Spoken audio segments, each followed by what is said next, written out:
घेतलं होतं. अटलजी हे मोठे व्यक्तिमत्व आहेत, मात्र ते चुकीच्या पक्षात आहेत असं इंदिराजी म्हणाले होत्या.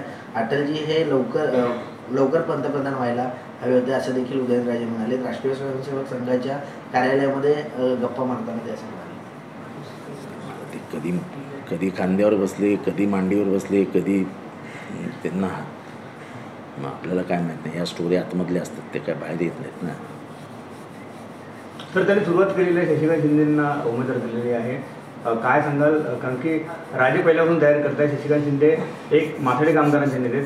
कशा प्रकारचं चित्र पश्चिम महाराष्ट्रातल्या साताऱ्यामध्ये? तो यशवंतराव चव्हाणांचा मतदारसंघ आहे. विचारांनी प्रगल्भ असलेला मतदारसंघ आहे. त्यांनी कधीही वेगळा विचार केलेला नाही. शशिकांत शिंदे अतिशय गरीब घरातनं आलेला तरुण आहे. अनेक वेळा त्यांनी जावळी मतदारसंघाचं प्रतिनिधित्व केलेलं आहे आणि आज ते खासदाराची निवडणूक लढवत आहेत. साताऱ्यामध्ये माथाडी कामगार आहेत, त्याबद्दल काही वादच नाही. पण साताऱ्यामध्ये पवारसाहेबांना आणि पवारसाहेबांच्या विचारांना मांडणारा एक मोठा वर्ग आहे. मोठा वर्ग. आम्ही तर सगळे सांगत होतो पवारसाहेबांना तुम्हीच साताऱ्यातनं लढवा, पण पवारसाहेब म्हणाले मी माझी निवृत्ती जाहीर केली आहे, मी काय लढणार नाही. पवारसाहेब जर लढले असते ना, फक्त फॉर्म भरायची होतं, फॉर्म भरायचा होता, बाकी काही करायचं नव्हतं. पण नाही सांगितलं आणि त्याचा पर्याय पवारसाहेबांनी निवडला. शशिकांत शिंदेमधले गुण पवारसाहेबांना माहिती आहेत, आम्हाला सगळ्यांना माहिती आहे. लढवय्या माणूस आहे. त्याच्यामुळे मला वाटतं की साताऱ्यामधली सीट सोपी आहे शशिकांत शिंदे. पवार कुटुंबातून शरद पवार साहेबांना पाठिंबा मिळताच दादांचं एक भाषण व्हायरल होतंय. दादाचं असं म्हणणं आहे की अगोदर बाहेर फिरत नव्हते, मात्र सगळं झाल्यानंतर पायाला भिगळून घर बाहेर फिरतात. मी जर तोंड उघडलं तर तुम्ही तोंड दाखवायचं म्हणून असं अजितदादा म्हणतात आहे कुटुंबात लोकांना. असं आहे की शरद पवारांनी कुटुंबवासियांना केलेलं सहकार्य, सगळीच माणसं उपकार विसरणारी नसतात. सगळीच माणसं कृतज्ञ नसतात. काहींच्या मनात कृतज्ञता असते. त्याच्यामुळे आपल्या काकाने आपल्याला उभं केलं, आपल्या आजोबांनी आपल्याला उभं केलं, मदत केली, सहकार्य केलं, ही भावना जेव्हा मनात येते आणि ते जे राजकारणात नसतात ते म्हणतात आता काकाला का आपण सतवायचं. आणि ते आता 84 वर्षाचे आजोबा झालेत, त्या 84 वर्षाच्या आजोबांना आपण का त्रास द्यायचा. त्याच्यामुळे त्यांच्या घराबद्दल मला काहीच बोलायचं नाही, पण त्यांनी हा उलटा विचार करावा की सगळे कुटुंबीय पवारसाहेबांच्या मागे का गेले. सगळं कुटुंब याचा त्यांनी विचार करायला हवा. आणि तोंड उघडणं वगैरे हे धमकीवजा इशारे असतात. त्याला काय कोणीही तोंड उघडू शकतं ना. तोंड उघडायला काय असतं. भाषणामध्ये दादा असं पण म्हणाले की एकदा तुम्ही वडिलांना खासदार केलं, त्याच्यानंतर मुलीला खासदार केलं. भाषणामध्ये लोक असं बोलतात, त्याच्यामध्ये काय. बघा, एक मी तुम्हाला सांगतो की ही लोकसभेची निवडणूक आहे. लोकसभेमध्ये उभं राहून राज्य, राष्ट्र आणि आंतरराष्ट्रीय स्तरावरचं राजकारण समजून भाषण करावं लागतं. तुम्हाला इथली देशातली सामाजिक परिस्थिती माहिती असायला लागते. तुम्हाला देशातला आर्थिक परिस्थिती माहिती असावी लागते. देशातली इंडस्ट्रीयल पोझिशन माहिती असावी लागते. UNOमध्ये काय चाललं हे माहिती असावं लागतं.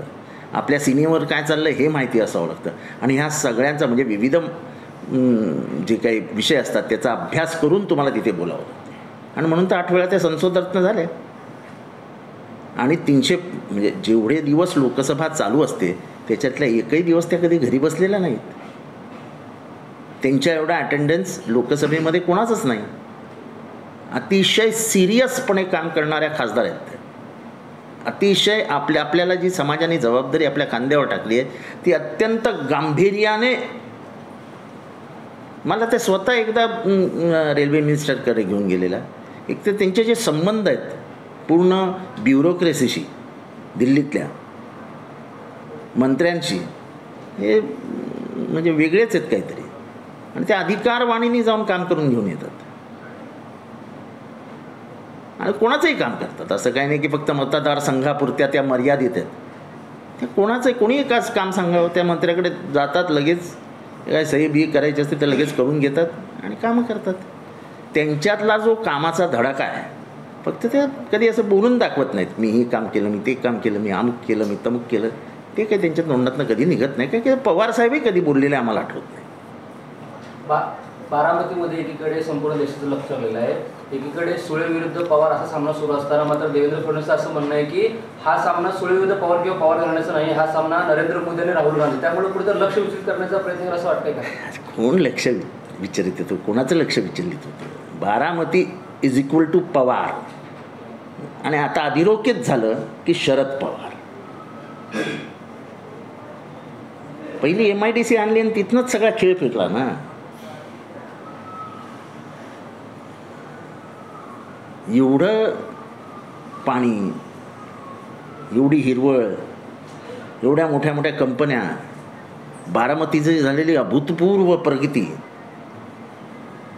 आंतरराष्ट्रीय स्तरावरचे सगळे नेते येतात आणि ते बारामती बघायला येतात. देशाचे सगळे नेते येतात आणि सांगतात आम्हाला बारामती दाखवा. आणि पवारसाहेबही याही वयात सगळ्यांना बारामती फिरवून दाखवतात की हे असं केलं, हे असं केलं, हे असं केलं. जन्मदात्या बापाने वाढवलेली एक गोष्ट असते, ती लोकही विसरत नाहीत, समाजही विसरत नाही. हे सगळे आठवणीत ठेवतात ना. तुम्ही काय असं म्हणालेले आहेत की बारामती लोकसभा मतदारसंघामध्ये फक्त पवारांना बघूनच मतदान करा, म्हणजे सुप्रिया सुळे यांना मतदान करू नका असं त्यांचं म्हणणं आहे. ठीक आहे ना, असे हे खेळतच राहतील ना. पूर्वी पण सुळेच आडनाव आणि सुप्रियाताई उभ्या होत्या ना, तेव्हा काय सुप्रिया पवार लावायच्या नाहीत ना. हे बघा, स्वतःच्या एक इलेक्शन तुम्ही बापाच्या नावावर जिंकू शकता, पुढचं इलेक्शन तुम्हाला तुमचं कर्तृत्व दाखवावं लागतं. त्यांनी त्यांचं कर्तृत्व लोकसभेमध्ये सिद्ध करून दाखवलं आहे. आणि त्यांना राजकीय फायदा घ्यायचा असता तर त्यांनी आयुष्यभर सुप्रिया पवार सुळे लावलं असतं. त्यांनी नाही केलं तसं. आपल्याकडे ते कितीतरी आहेत ना. माझी बायको ती ऋता सामंत आव्हाडला होती, सुप्रियाताईने पण केलं असतं. सुप्रिया शरद पवार सुळे असं आपल्याला अलाउडच नाही सगळी नावं वापरायला.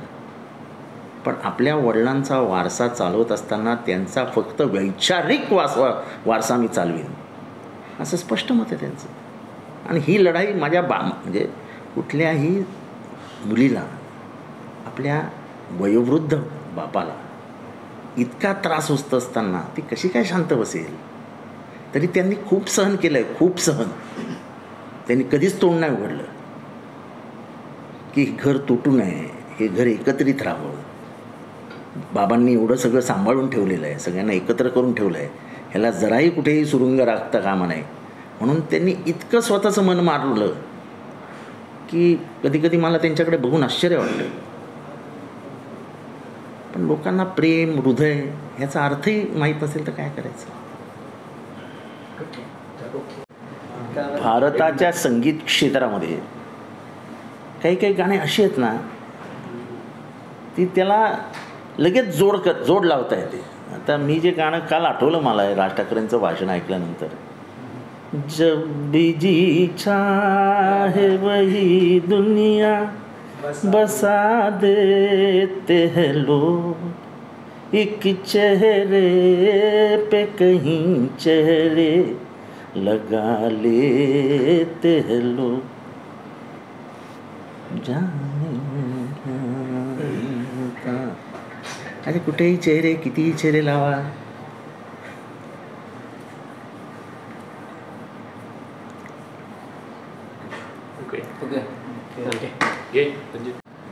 माणसाचा सरडा झालाय. कधी रंग बदलतील काही सांगते. त्यामुळे सकाळी एक भूमिका, संध्याकाळी एक भूमिका. महाराष्ट्राचं राजकारण विकृत झालं, विकृत, किळस म्हणून. तत्व, विचारधारा, पक्षनिष्ठा निष्ठा कुठे हरवल्या. म्हणजे ज्या महाराष्ट्राच्या राजकारणाचं उदाहरण देशभरात दिलं जायचं, आज त्या महाराष्ट्राच्या राजकारणाचा इतका विचका झाला आहे की शब्द नाहीत त्याचं वर्णन करायला.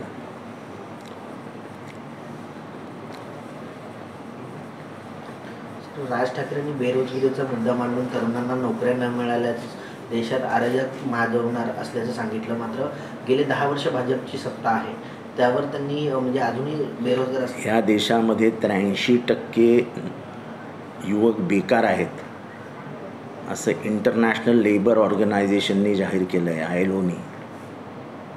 ही बेकारी पहिल्यांदा इतकी वाढली आहे. या अगोदरच्या 70 वर्षामध्ये इतकी बेकारी देशात कधीही नव्हती. हे भाजपचं अपयश नाही का? हा प्रश्न काल त्यांनी विचारला का?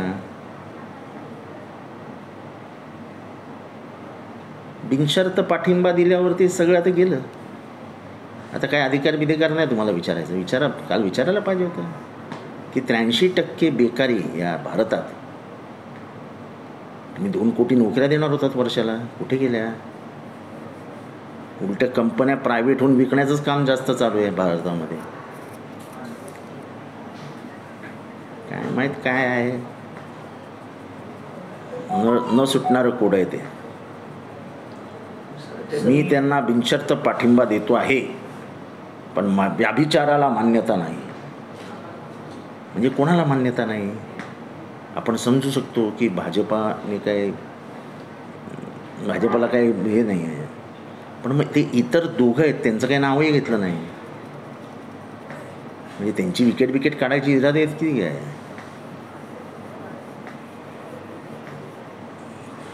कालचा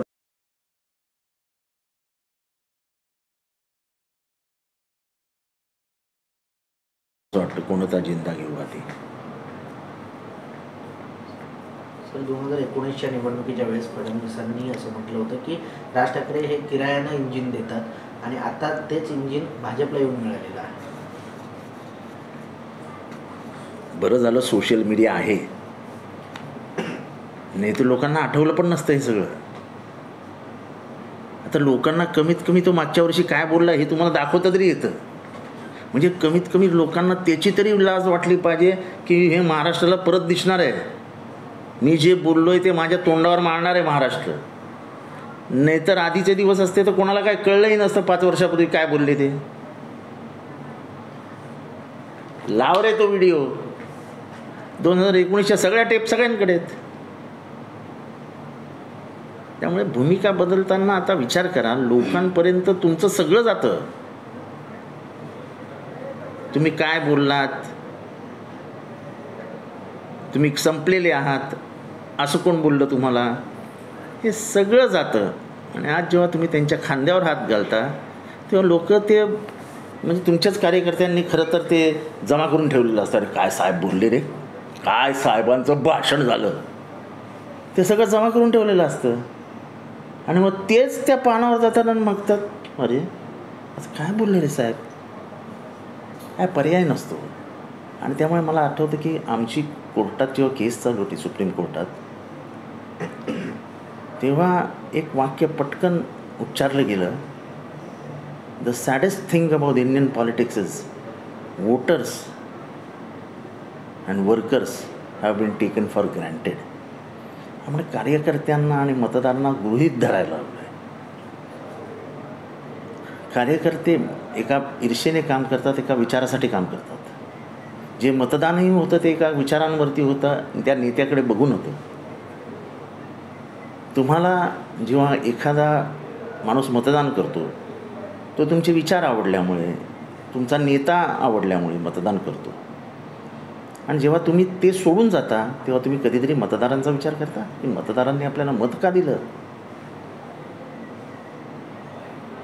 ही दुर्दैवाची गोष्ट आहे की मतदारांचा म्हणजे मतदारांविषयी कोणाच्या मनात लाज लज्जा खंत काहीच नाही आहे.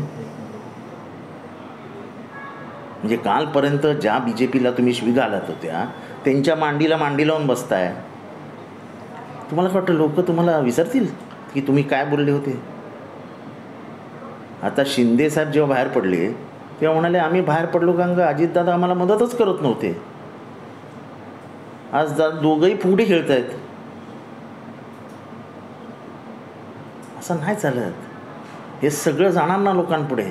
ह्याच्यावरती फिल्म्स बनणार, ह्याच्यावरती मीम्स बनणार, हे सगळं सोशल मीडियावरती व्हायरल होत राहणार. शिवाजी सावंतांची कादंबरी आहे महाभारतावर लिहिलेली. नाव काय? मृत्युंजय. त्याच्यातलं एक वाक्य आहे, धनुष्यातनं सुटलेला बाण आणि तोंडातनं गेलेला शब्द कधीच परत घेता येत नाही. तसं आहे ते तुमच्या तोंडातनं गेलं आहे, फक्त पूर्वी ते कुठे टेप बीप व्हायचं नाही. आता ते सगळ्यांच्या मोबाईलमध्येच आहे. कोण काँग्रेसला काय बोललेलं, कोण शिवसेनेला काय बोललेलं, कोण BJPला काय बोललेलं, त्यांच्याच मांडीवरती बसून दूध पिताय म्हटल्यावर मग लोक सगळ्या मागच्या आठवणी काढत राहतात. उत्तर भारतीयांबद्दल जी मनसेची भूमिका होती किंवा राज ठाकरेंची भूमिका होती त्याला अख्खा भोंगे उतरून टाकू. कालच्या भाषणात ना भोंगे ना उत्तर भारतीय काही नाही. तेच म्हणजे तुमचे विचार किती असे समुद्रावर तरंगणाऱ्या एखाद्या बोटीसारखे असतात. कधी तिथे कधी इथे कधी तिथे, किनाराच मिळत नाही. किनारा ढूंढने वाले को किनारा कर दिया. भाजपचं ती बळ आहे.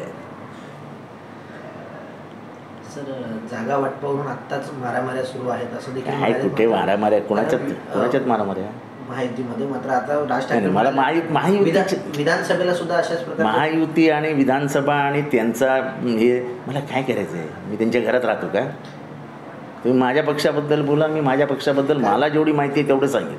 मला दुसऱ्या पक्षांबद्दल विचारू नका, मी एक शब्दानेही बोलणार नाही. साहेब MBA मध्ये पण काही सीटावर कुठल्याही सीटा नाराजगी असते. कोएलिशन गव्हर्नमेंट जेव्हा तुम्ही कोएलिशनमध्ये असता अदलाबदल करताना प्रत्येक कार्यकर्ता आपल्या पक्षालाच ती जागा मिळायला पाहिजे याच्यासाठी आग्रही असतो. आणि त्यामुळे हे थोडे दिवस चालतं. कुठल्या कार्यकर्त्याला आपला पक्ष मोठा व्हावा असं वाटत नाही, प्रत्येकाला वाटतं.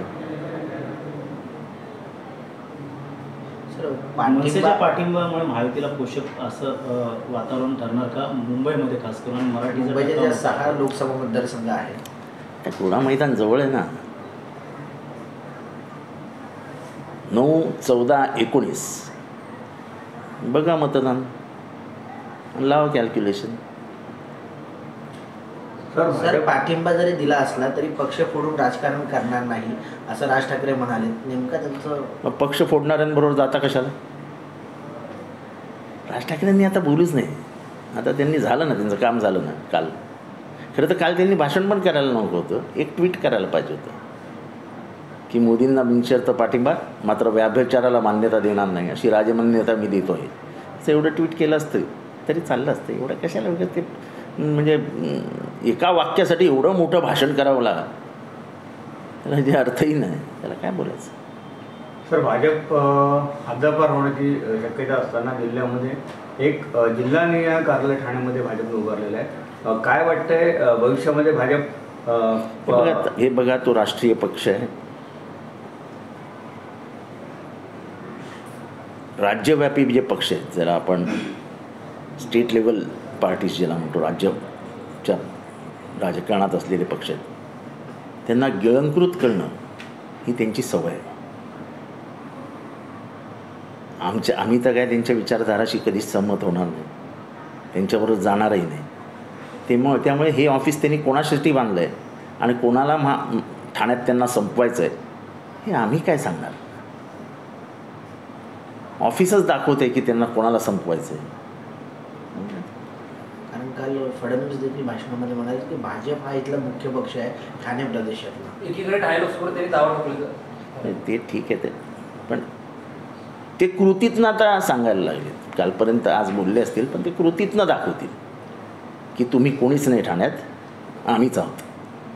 आता त्याला इलाज काय.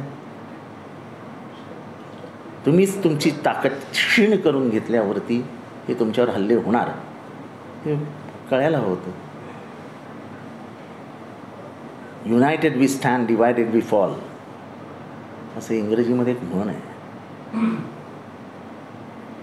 सर, राज ठाकरे यांनी सांगितलं की भारत हा तरुण वर्गाचा देश आहे आणि 6.5 लाख उद्योजक बाहेर गेलेले आहेत, तरी देखील ते भाजपकडून असं आहे की किती टक्के लोक बाहेर गेले, इलेक्ट्रॉल बॉन्ड्समध्ये किती भ्रष्टाचार झाला,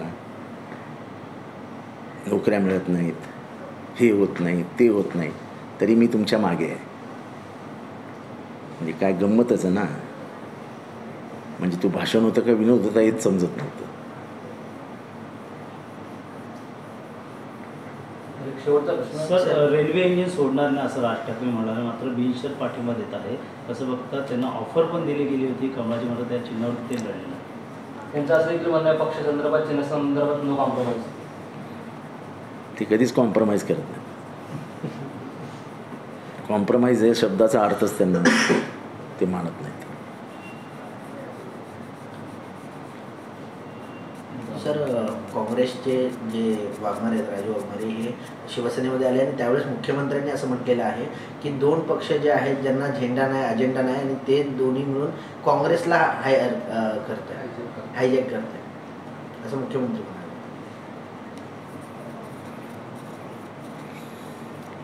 झेंडा नाही, अजेंडा नाही, मराठीमध्ये हिंदीमध्ये म्हण आहे माहिती आहे ना, खुद के गिरेबान में झाँक के देखो.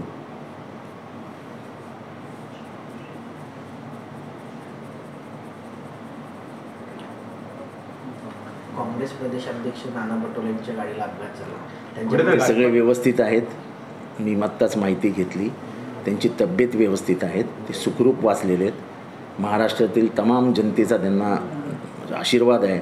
आणि मुख्य म्हणजे महाराष्ट्रात MBA वाढावी याच्यासाठी तो प्रमुख एक नेता आहे. आणि त्याच्यामुळे आमचं सगळ्यांचेच गुड विशेस त्यांच्याबरोबर आहेत. त्यामुळे त्या ॲक्सिडेंटमधनं ते इतका मोठा ॲक्सिडेंट होऊसुद्धा ते सुखरूप बचावलेले आहेत. घातपात वाटला सर कुठे? घातपात नाही, मला ते काय माहीत नाही भाऊ, घातपात. सर, उदयनराजे